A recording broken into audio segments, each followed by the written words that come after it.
E aí galera, tudo bem? Como é que vocês estão? Eu espero que vocês estejam bem. Hoje eu tô trazendo um vídeo diferente pra vocês, acho que é um vídeo informativo. Eu tô trazendo o meu pai pra falar sobre regime militar ou ditadura pros mais idiota. Então eu vou fazer algumas perguntas para ele, vou pedir para ele falar sobre o que ele passou, o que ele viveu, como foi, da perspectiva de quem realmente estava lá e não desse bando de idiota que fala coisa que está escrito em livro, que foi escrito pelo Mac e enfim, vocês já sabem a história, né? Então, sem mais demora, sem mais enrolação, vamos começar a sessão de perguntas. Primeiro eu quero que você fale a sua idade, né? Porque vai que o povo fala, não, mesmo com barba branca, o cabelo branco, vai achar que você não tem idade para ter vivido. Então eu quero que você fale a sua idade primeiro. Tenho 71 anos.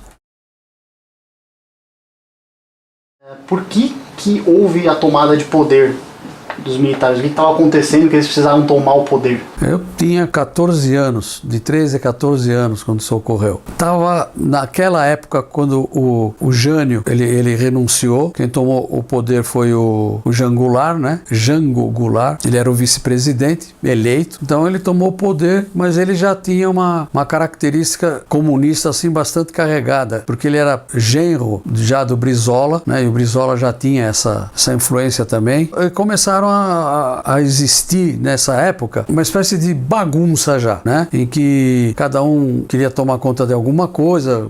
Eu não entendia muito bem essa parte. Com 14 anos, né? A própria mídia era muito restrita, né? A Folha de São Paulo, o Estadão, as estações de TV, acho que só tinham três canais, eram de pouca penetração, né? Então, o que mais a gente ouvia, o que mais a gente tinha de notícia era no rádio. Então começaram a haver muitas greves, começaram a haver atos terroristas, bagunça mesmo. E culminou em 64, que a coisa começou a ficar muito ruim. Já faltava alimento, já começava a ter fila para comprar feijão, tal, esse tipo de coisa já existia antes de 64. E foi cada vez piorando. Eu lembro que a minha mãe comentava com meu pai para ir buscar as coisas, tinha que ir até um pouco mais longe para ver se achava mais fácil feijão, arroz. Aí o exército acabou entrando em ação. Foi interessante porque eu estava estudando no Senai nessa época, né? Senai é uma escola de aprendizagem industrial que até hoje eu acredito que era imbatível, aquela escola era muito, muito boa. E eu ia da minha casa até a escola, eu ia a pé. Às vezes eu ia de ônibus, mas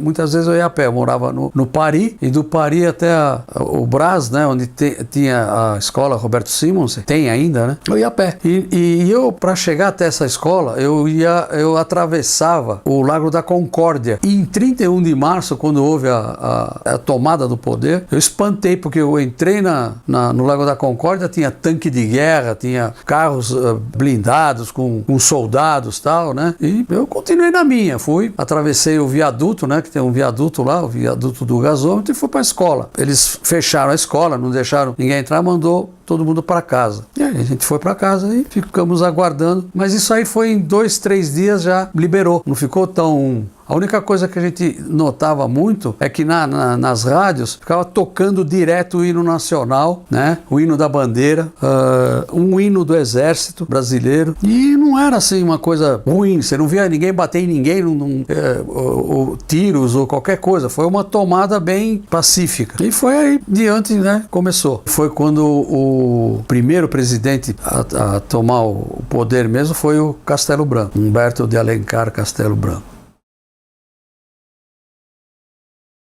E como era na rua, como era sair, ir para um shopping, como é que era fazer uma compra, passear, vocês tomavam porrada, tomavam borrachada por qualquer coisa, como é que funcionava durante um lazer ou qualquer coisa desse tipo, fazer uma compra e trabalhar, apanhava porque ia trabalhar ou não? Não tinha nada disso. A gente, quando chega, por exemplo, à noite, eu como eu estudava o dia inteiro, quando eu voltava para casa, eu saía na rua, ia conversar com meus amigos, tal, né? Até tinha uma esquina lá onde a gente se encontrava, era uma padaria, que existe até hoje lá. A gente via que tinha bastante carros da polícia, não se via isso antes. Então a polícia intensificava mais as rondas. Na época eram uns carros vermelho e preto, que o Paulo paulistano acabou apelidando de cerejinha esses carros, né, por causa das cores, né? Quando chegava até umas 10 horas, mais ou menos, não havia nada. Daí para frente existia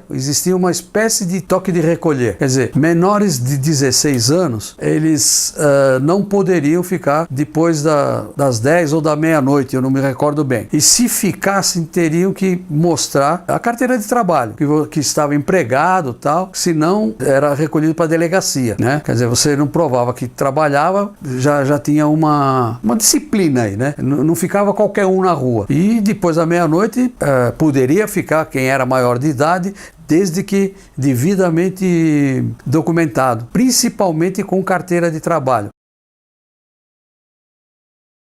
Como é que era a parte de arte? Como é que eram os artistas, os músicos, os artistas em geral, teatro, essas coisas? Como é que acontecia? Porque a gente fica sabendo que todo mundo levava porrada. Que você subia no palco, levava porrada, você cantava alguma coisa, levava porrada. É verdade isso ou não é bem assim? Não tem nada disso.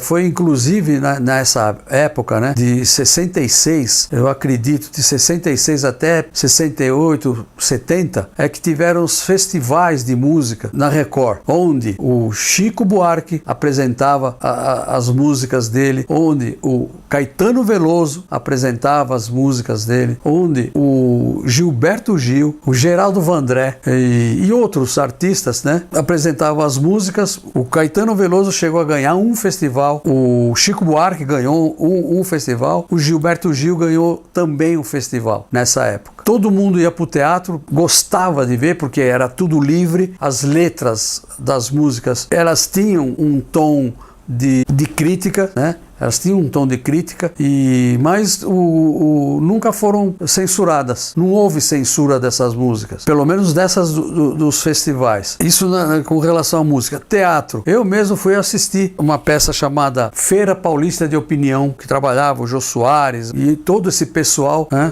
Essa peça era feito alguns atos, descia a cortina, entrava outros artistas, tinha um tipo de diálogo diferente e tal, sempre com um pouquinho de crítica e tal, mas passava batido. Ninguém subia no palco. Não vinha um soldado ou um general, tá? Para isso, não. Tinha nada disso. Porque você estava lá e você não via isso. Não via, porque a gente assistia normal e eu nunca vi isso acontecer. Eu assisti a peça Hair, em que trabalhou o Antônio Fagundes, Armando Bogos. Teve até um ato no final dela, em que todos os artistas se alinharam no palco, abaixou uma cortina, depois que levantou, e todos eles ficaram nus, em pelo mesmo, algum tempo, e eles cantando o final da peça. Não teve censura, não teve bloqueio, nada.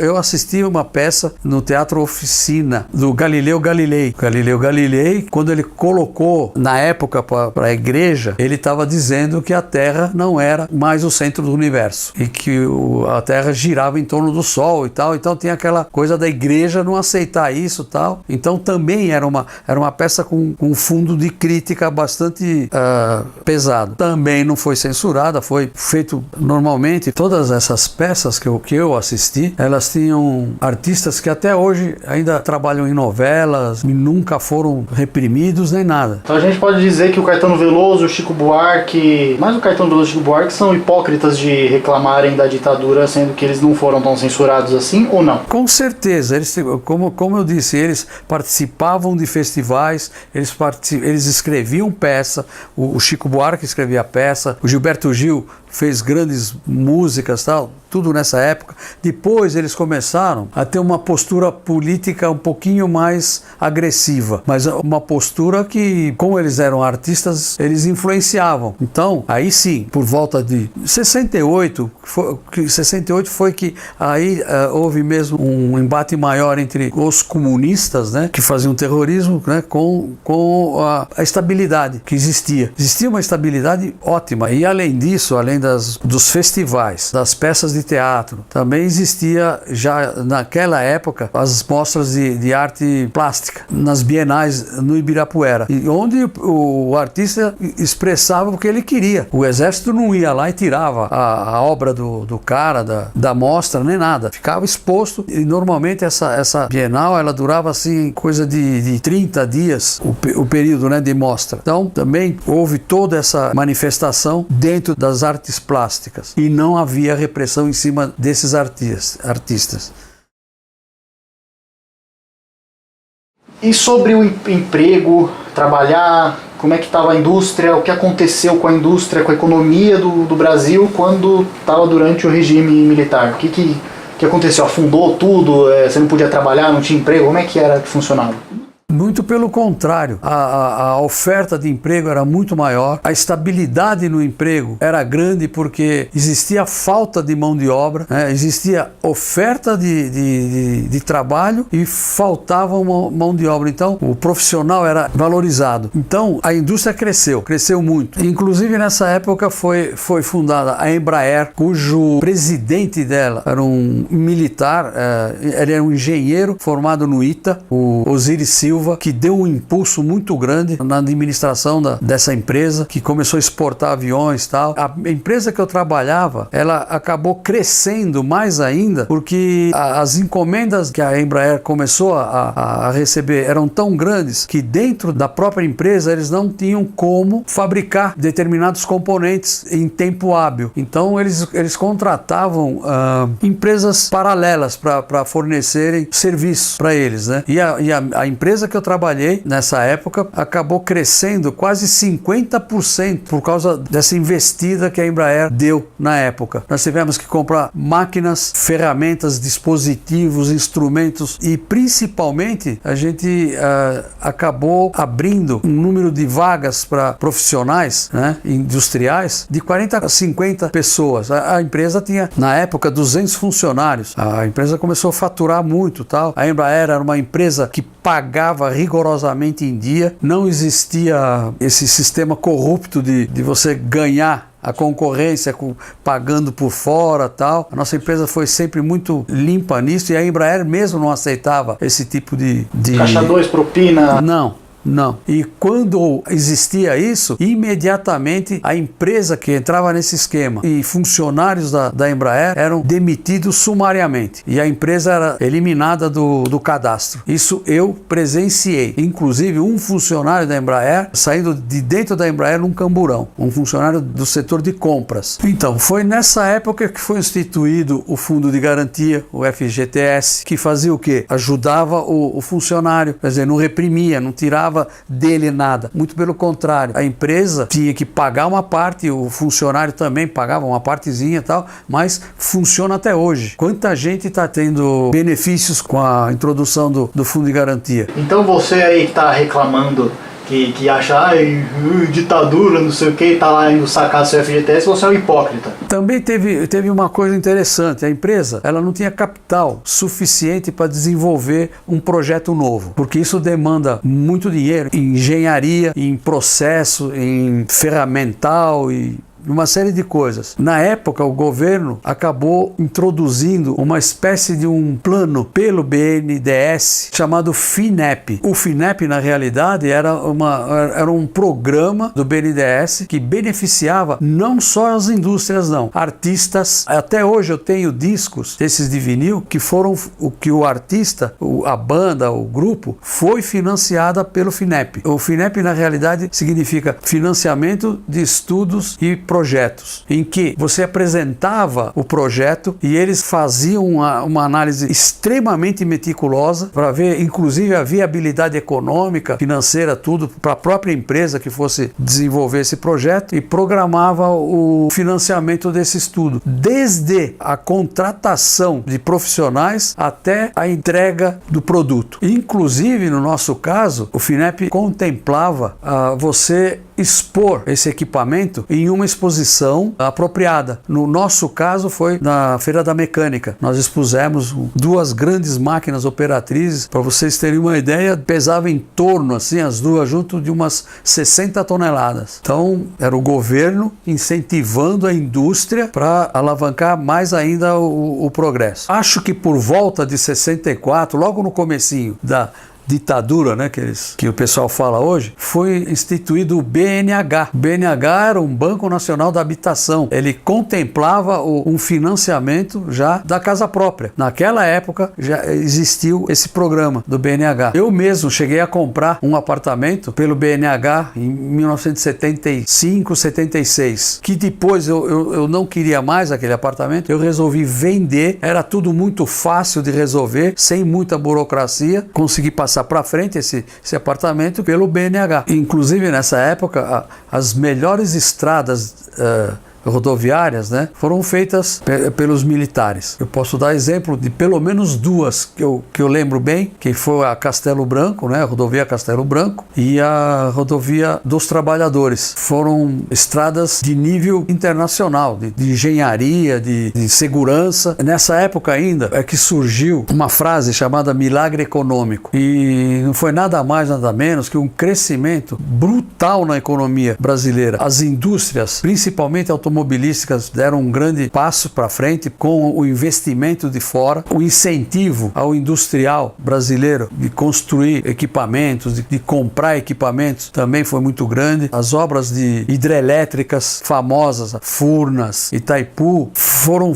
todas elas praticamente feitas nessa época. As siderúrgicas, houve bastante investimento em cima das grandes siderúrgicas, né? A CSN, na época a Cosipa, siderúrgica de Tubarão, Açuminas e outras, foram impulsionadas nessa época. E quem estava nesse comando da economia foi o Delfim Neto. Esse cara é um gênio. Ele conseguiu estabilizar a inflação, conseguiu deixar todo o sistema funcionando com sincronia, até com a economia externa, porque a gente exportava mais. Na época existiu uma medida do governo de proteger a indústria nacional que proibia a importação de determinados equipamentos. E era assim, se eu tivesse que comprar uma furadeira, e essa furadeira é estrangeira, e havia um fabricante dessa furadeira no Brasil, eu estava proibido de comprar essa furadeira. Só compraria essa furadeira de fora se eu também comprasse uma nacional. Isso ocorreu dentro da minha empresa, em que a Mercedes-Benz iria comprar uma fresadora alemã e a gente era consultado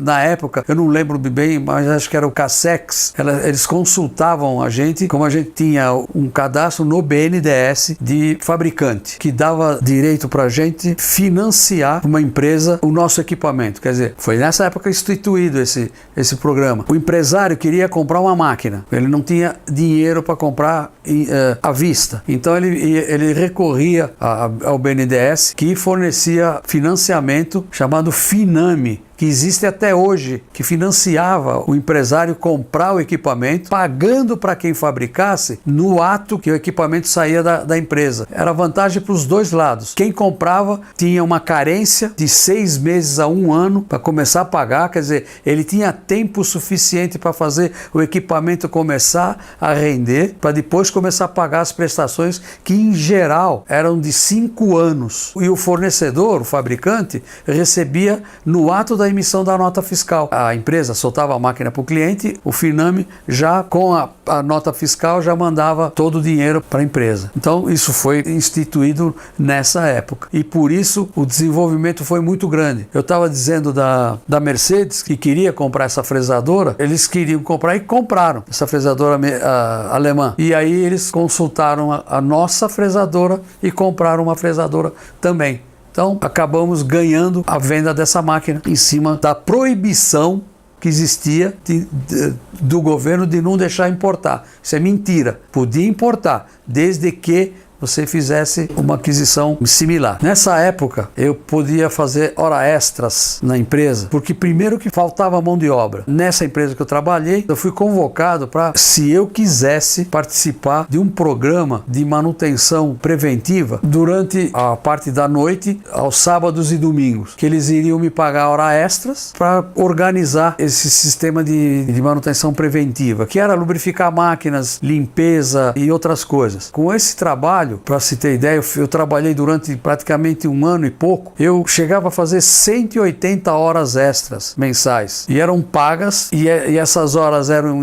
incluídas nas férias, para poder ser remunerado também nas férias. Era muito útil para mim, e com isso eu consegui comprar um terreno, fazer a minha casa e ajudar a fazer a casa dos meus outros 2 irmãos, com esse trabalho que eu tive de hora extra, que o sindicato pouco atuava, não proibia nada, não podia proibir. O sindicato era apenas uma instituição para se fazer corte de cabelo, consulta médica e alguns programas de passeio para um grupo de pessoas. Basicamente esse é o papel do sindicato. As greves eram muito raras. A gente negociava quase que diretamente o aumento. Nessa época foi instituído comissão de fábrica. Foi nessa época, mais tarde, de uma época para cá, é que começou a ter uma atividade mais política dentro da empresa do que propriamente uma atividade de segurança. Então, isso aí, de um tempo para cá, é que começou desde 86, 87, que começou a ter muita, né? Desde quando acabou a ditadura. Como é que ficou a segurança? Como é que era andar na rua? Como é que era assalto? Se tinha bandido, se não tinha bandido, se o cara ia preso mesmo, se tinha estuprador? Como é que funcionava? Como é que era essa época? Olha, como essa época eu vivi a minha juventude praticamente, e depois eu casei ainda dentro dessa época tal, eu nunca tive nenhuma informação de existir quadrilhas que aterrorizavam em favelas, aterrorizavam nas ruas, em altas horas. Você podia ficar na rua até a hora que fosse, desde que tivesse devidamente documentado, você podia ficar na rua tranquilo, tinha sempre um carro da polícia, bandido mesmo a gente nem ouvia falar que existia, nem ouvia falar. Era uma coisa impressionante a tranquilidade como você podia andar na rua. Mulheres, a gente ia no cinema 6, 7 horas da noite, saía 10, 11 horas da noite e vinha a pé. Eu vinha a pé do centro de São Paulo pro bairro do Pari. A gente vinha em 3, 4 pessoas, meninas tal, a pé. Em termos de distância assim, uns 8 quilômetros mais ou menos, que você andava por ruas escuras, né? Nem todas as ruas eram iluminadas, mas nem por isso você andava com medo nem nada, porque não tinha essa presença que nem hoje dessa bandidagem toda. Não tinha, não existia. A polícia era realmente rígida com relação a isso. Então é isso, eu acho que o vídeo foi bem informativo, ficou um pouco comprido, lógico que ficou comprido porque não tem como falar de tanta coisa assim em pouco tempo, mas eu acho que foi bem informativo e eu acho que dá pra você perceber que você não pode confiar em qualquer pessoa que sai falando de ditadura sem ter vivido, sem ter passado nessa época. Geralmente, se você tava levando borrachada, cacetada e tudo mais, é porque você não tava fazendo uma coisa que presta, alguma coisa de errado você tava fazendo. E agora todo mundo é santo, depois que passa, todo mundo é santo. Ah, eu apanhei, não sei o que, só pra ganhar benefício. Enfim, não confie tanto assim no seu professorzinho de história que tá de iPhone com a camiseta do Che Guevara. É isso aí, galera. Eu espero que vocês tenham curtido. Se vocês curtiram, deixa o like aí, espalha o vídeo, divulga bastante, que é um vídeo legal, um vídeo informativo. Então acho que vale a pena dar uma força, dar uma ajuda. E a gente vai ficando por aqui. Se cuidem. Até a próxima. E tchau!